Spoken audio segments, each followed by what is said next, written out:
I have a question for you. Yeah. So the course you taught me was called Marketing in the Information Age. Yeah. Which is a very grandiose title when you think about it. But I think we're leaving the information age. Mm-hmm. And my question is, consumers are now over inundated with information. Yeah. We can ask Google Home anything we need to know. Mhm. We can speak to our phone and get anything, I shouldn't say we need to know, anything that's readily available. And we're now going into another age. I have a child who's 11 and a child who's 7. Mhm. And I'm curious what someone from your vintage would say is the critical skills that they need to build as we move from lack of information to too much. That's a very good point. We have this discussion about our grandchildren all the time in terms of how much time they spend outside, you know, chasing dogs around the yard versus inside in tablets.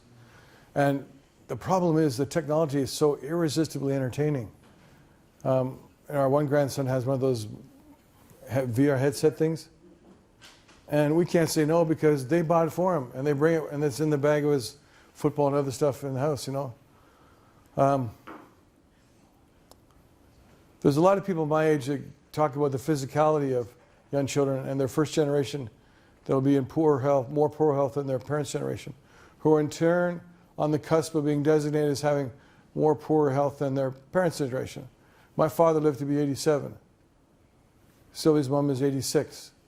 I definitely know I'm not going to be maybe in my 70s sometimes, but that's a unique situation because of the Parkinson's. But just the average person right now who's in the 60s, it'll be very tough to make sure they get to the late 70s because the health and all the chemicals that go in our bloodstream and all those types of things and the physicality of endurance and you know, upper body strength and so on, people just don't have the way they used to, right? So I'm kind of going sideways to answer your question. But the influences on our children in terms of the amount of time that they spend with things outside of the home are so great and so powerful. It's something very difficult for us to, I don't say fight against, but to balance out.